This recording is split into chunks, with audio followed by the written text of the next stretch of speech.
नमस्कार।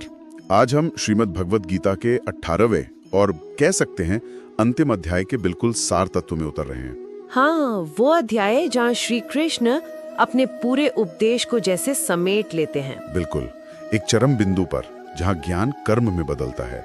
हमारे पास जो सामग्री है वो इसी अंतिम संदेश पर केंद्रित है। खास तौर पर दो बहुत महत्वपूर्ण श्लोकों पर। हाँ, और हमारा मकसद है गीता के शिखर उपदेश को समझना कि कैसे ये जो पूर्ण समर्पण है वो मोक्ष का द्वार खोलता है, अर्जुन के सारे द्वंद्वों का समाधान करते हुए। बिल्कुल, ये अध्याय जिसे मोक्ष संन्यास योग भी कहते हैं, एक तरह से पूरी गीता का निष्कर्ष ही है। अच्छा, यहाँ श्री कृष्ण अर्जुन को और देखिए हमारे माध्यम से हम सभी को जीवन के परम सत्य और कर्तव्य का अंतिम मार्गदर्शन देते हैं। तो चलिए फिर पहले उस निर्णायक श्लोक पर आते हैं जहाँ श्री कृष्ण अपनी शिक्षा का सार प्रस्तुत करते हैं। जी। सर्वधर्मान् परित्यज्य माम एकम शरणम व्रज, अहम त्वाम सर्व पापेभ्यो मोक्षयिष्यामि मा शुचः।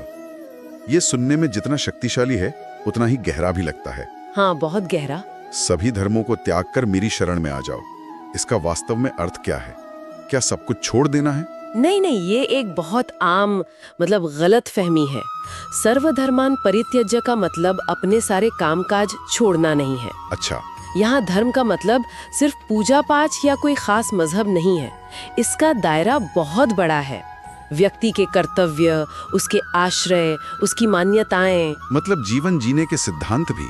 हाँ बिल्कुल, जीवन जीने के विभिन्न सिद्धांत वो सब इसमें आते हैं।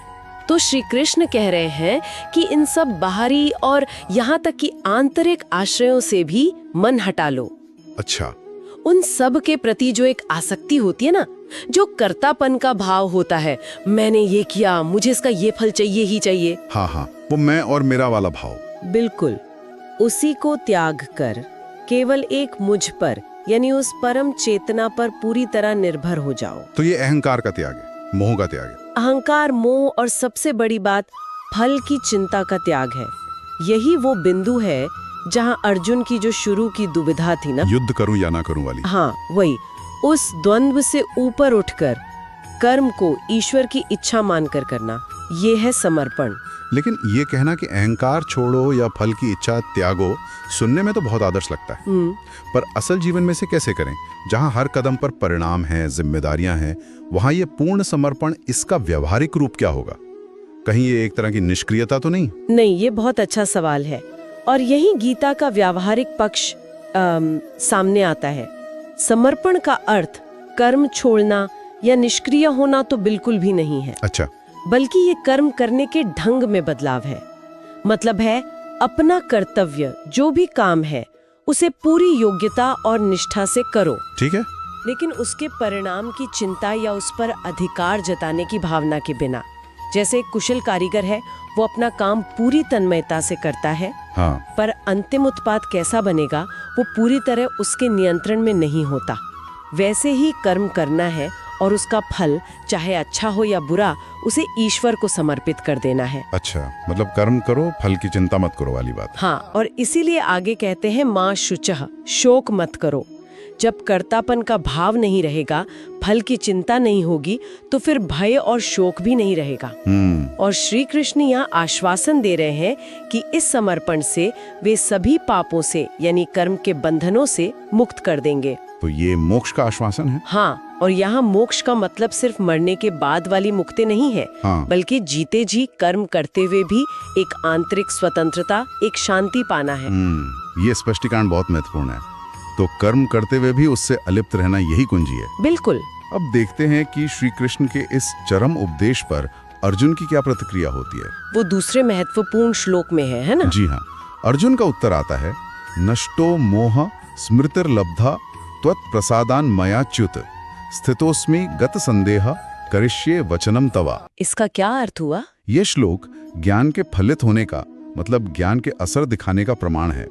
अर्जुन कहते हैं, हे अच्युत। अच्युत यानी जो कभी अपने स्वरूप से गिन नहीं। हाँ, जो सदा एक रस रहते हैं। वो कहते हैं, आपकी कृपा से मेरा मोह नष्ट हो गया है, मुझे स्मृति वापस मिल गई है। स्मृति मतलब याददाश्त नहीं, यहाँ स्मृति का गहरा अर्थ है आत्मबोध। मैं कौन हूँ इसका सच्चा ज्ञान, वो बोध वापस आ गया है। अच्छा, आत्मज्ञान। हाँ, और फिर वो कहते हैं, अब मैं स्थिर हूँ, स्थितोस्मि, मेरे सारे संदेह दूर हो गए हैं, गत संदेहा, और मैं आपके वचन का पालन करूंगा, करिष्ये वचनम तवा। वाह, मतलब पूरा रूपांतरण हो गया। बिल्कुल, ये दिखाता है कि सच्चा ज्ञान सिर्फ दिमाग में जानकारी भरना नहीं है, बल्कि वो व्यक्ति के अंदर एक गहरा बदलाव लाता है। अर्जुन का वो विषाद, वो मोह, उनके सारे तर्क वितर्क शांत हो गए। हाँ, सब शांत हो गए हैं। अब वे कर्म करने को तैयार हैं, लेकिन पहले वाली आसक्ति और भ्रम के साथ नहीं, बल्कि एक समर्पित योद्धा के रूप में, ईश्वर की इच्छा मानकर। ठीक कहा, एक समर्पित योद्धा के रूप में। तो ये सिर्फ जानना नहीं, बल्कि जानकर वैसा बन जाना और फिर कर्म करना है, बिना किसी व्यक्तिगत एजेंडा के, पूरी तरह से समर्पित होकर। बिल्कुल, ज्ञान की सार्थकता कर्म में ही है, लेकिन समर्पण वाले कर्म में। निष्काम कर्म जिसे कहते हैं। हाँ, निष्काम कर्म। ज्ञान अगर ऐसे कर्म में न बदले तो वो अधूरा है, पोथी ज्ञान जैसा रह जाता है। अर्जुन का ये कथन गीता के उपदेश की सफलता है। जो अर्जुन शुरू में मोह और संदेह से ग्रस्त थे, हाँ, वही अर्जुन अब स्थिर, संशय रहित और कर्तव्यनिष्ठ योद्धा बन गए हैं। यही है ज्ञान की परिणति, समझ का समर्पण युक्त कर्म में ढल जाना। और ये दिखाता है कि कैसे आध्यात्मिक ज्ञान हमें जीवन की चुनौतियों का सामना करने के लिए तैयार करता है, सशक्त बनाता है। बिल्कुल। तो सार यही निकला कि गीता का अंतिम संदेश है, अपने छोटे मैं यानी अहंकार और कर्मफल की इच्छा से ऊपर उठकर परमात्मा में पूर्ण विश्वास और समर्पण के साथ अपने कर्तव्य का पालन करना। हाँ। और यही दुखों से, पापों से और शायद जन्म मरण के चक्र से भी मुक्ति का निश्चित मार्ग है, जैसा श्री कृष्ण ने बताया और अर्जुन ने अंततः स्वीकार कर लिया। हाँ, बिल्कुल। और ये हमें एक गहरे चिंतन के लिए भी प्रेरित करता है ना। किस तरह के चिंतन के लिए? हमने ये समर्पण और निष्काम कर्म की बात तो की, पर सोचने वाली बात ये है कि आज के इस जटिल दुनिया में, इतनी तेज रफ्तार वाली जिंदगी में, हाँ, जहाँ सफलता अक्सर परिणामों से ही आंकी जाती है। बिल्कुल, तो ऐसी दुनिया में हम अपने रोजमर्रा के जीवन में, ऑफिस में, घर पर, समाज में इस पूर्ण समर्पण और निष्काम कर्म के सिद्धांत को असल में कैसे जी सकते हैं? ये एक बड़ा प्रश्न है। क्या ये वाकई संभव है कि हम पूरी तरह समर्पित होकर कर्म करें और फिर भी परिणामों से बिल्कुल अनासक्त रहें?